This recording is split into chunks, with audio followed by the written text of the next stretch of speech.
الحمد للہ رب العالمین والصلاة والسلام علی نبینا محمد صلی اللہ علیہ وسلم وعلی آلہ واصحابہ اجمعین ومن تبعہم بإحسان الی یوم الدین واشہد ان لا الہ الا اللہ وحدہ لا شریک لہ واشہد ان محمدا عبدہ ورسولہ۔ جنازے کے احکام و مسائل کے بعد تدفین کے مسائل کا ذکر ہو رہا ہے، اور آج یہ اس سلسلے کی دوسری کڑی ہے۔ آج کے درس کی ابتدا اس بات سے ہوتی ہے کہ تدفین کہاں کرنی چاہیے، ہم میت کو کہاں دفن کریں۔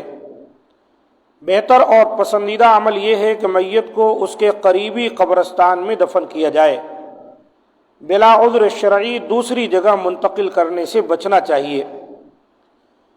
سیدنا جابر رضی اللہ تعالیٰ عنہ فرماتے ہیں، ہم احد کے دن شہداء کو بقیع میں دفن کرنے کے لیے اٹھا کر لا رہے تھے کہ نبی صلی اللہ علیہ وسلم کا منادی آیا اور اس نے کہا، رسول اللہ صلی اللہ علیہ وسلم تمہیں حکم دیتے ہیں کہ شہداء کو ان کی قتل گاہوں میں دفن کرو، تو ہم نے انہیں واپس لوٹا لیا، یعنی ہم انہیں واپس لائے۔ ابو داؤد کی حدیث ہے 3165 نمبر کی۔ اس یہ بات معلوم ہوئی کہ جو جہاں وفات پایا ہے وہیں قبرستان قریبی جو ہے وہاں دفن کیا جائے، یہی زیادہ بہتر ہے۔ بلا وجہ دور دراز لے جانا اور میت کی اس کے وفات کے بعد بے ادبی کرنا، جتنی تاخیر کریں گے، جتنی دور لے جائیں گے، اتنا ہی زیادہ اس کی بے ادبی ہوگی۔ عبد الرحمن بن ابو بکر رضی اللہ تعالی عنہما کی نعش حبشہ سے لائی گئی تو سیدہ عائشہ رضی اللہ عنہا فرمانے لگیں، اللہ تعالی میرے بھائی پر رحم فرمائے، مجھے سب سے زیادہ دکھ یہ ہے کہ اسے اس کے مقام وفات پر دفن نہیں کیا گیا۔ دیکھیں حضرت عائشہ صدیقہ رضی اللہ تعالی عنہا نے اس کا تعصب کیا کہ میرا بھائی جہاں وفات پایا وہیں کیوں نہ دفن کر دیا گیا، اتنی دور لانے کی کیا ضرورت تھی۔ یہ حدیث مستدرک حاکم میں آئی ہے 6007 نمبر پر، اور سنن الکبریٰ للبیہقی کی 6865 نمبر کی صحیح حدیث ہے۔ کسی بھی میت کو عام قبرستان میں دفن کرنا چاہیے، کسی خاص جگہ دفن کرنا ثابت نہیں، بلکہ خلاف سنت اور شرک کا سب سے بڑا ذریعہ ہے۔ کہ کہیں بھی اگر کسی آدمی کو آپ الگ تھلگ لے جا کر دفن کر دیں گے تو ہو سکتا کچھ دنوں کے بعد لوگ وہاں پر سجدہ گاہ بنا لیں، وہاں جانے لگ جائیں، میلے ٹھیلے لگنے لگ جائیں۔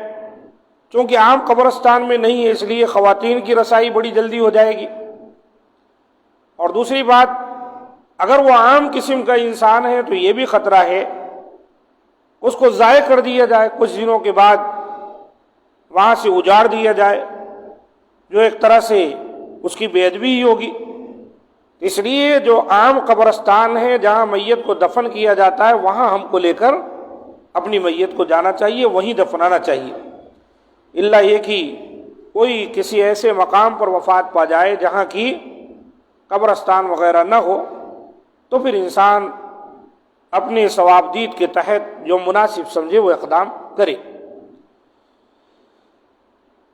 یہ صرف انبیاء کرام علیہ السلام ہی کی خصوصیت تھی کہ انہیں اس جگہ دفن کیا جاتا تھا جہاں وہ فوت ہوتے تھے، یعنی جہاں وفات پائے جس مقام پر وہیں ان کو دفن کیا جاتا تھا، وہاں سے ان کو قبرستان لے جانا یا ادھر ادھر لے جانے کی اجازت نہیں تھی۔ رسول اللہ صلی اللہ علیہ وسلم نے فرمایا، ما قبض اللہ نبیا الا فی الموضع الذی یحب ان یدفن فیہ، اللہ تعالیٰ انبیاء کو وہیں فوت کرتا ہے جہاں ان کی تدفین پسند کرتا ہے۔ یعنی گویا کہ جہاں وہ فوت ہو گئے اللہ تعالیٰ کو یہ منظور ہے کہ وہیں اس کو دفن کیا جائے، تو اللہ تعالیٰ نبیوں کو وہاں پہنچا کر وہیں ان کی موت قبض کرتا، یعنی وہیں ان کی جان قبض کرتا، موت ان کی وہیں آتی۔ یہ حدیث سندن صحیح ہے، طبرانی کبیر میں آئی ہے 6367 پر، اور امام ترمذی نے 1018 پر روایت کیا ہے، واللفظ لہ۔ شہداء کو مقام شہادت پر دفن کرنا چاہیے، جیسا کہ حضرت جابر رضی اللہ تعالیٰ عنہ کی روایت میں گزر چکا ہے، یعنی قبرستان سے باہر تدفین انبیاء اور شہداء کی خصوصیت ہے، لہذا ان سے استدلال کر کے قبرستان کے علاوہ کسی کی قبر بنانا جائز نہیں۔ یعنی شہداء ہیں، انبیاء ہیں، ان کا یہ مقام ہے کہ جہاں وہ وفات پائے ہیں جس پلیس پر، ان کو وہیں دفن کیا جائے۔ اب اس پر قیاس کرتے ہوئے کوئی کہے کہ نہیں، شہداء اور نبیوں کا جیسے کہیں پر بھی مدفن ہو سکتا ہے، ہماری بھی جو ہے تدفین فلاں مقام پر عمل میں لائی جائے، تو یہ ان کے لیے خاص ہے، ہر ایک کے لیے نہیں ہے۔ مسلمان اور کافر کو الگ الگ قبرستان میں دفن کیا جائے۔ سیدنا بشیر مولا رسول اللہ صلی اللہ علیہ وسلم فرماتے ہیں، میں رسول اللہ صلی اللہ علیہ وسلم کے ساتھ جا رہا تھا کہ آپ مشرکین کے قبرستان کے قریب سے گزرے، پھر مسلمانوں کے قبرستان سے گزرے۔ ابو داؤد کی اور نسائی کی حدیث ہے اور صحیح یعنی حسن درجے کی ہے، قابل قبول ہے۔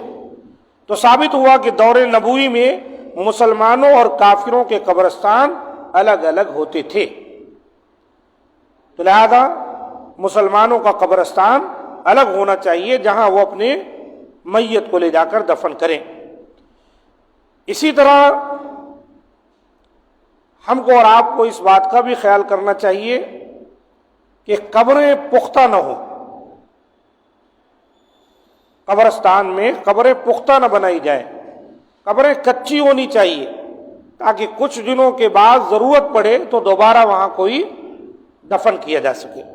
انشاءاللہ یہ تمام باتیں قبر بنانے کے طریقے کے تعلق سے اگلے دروس میں آئیں گی۔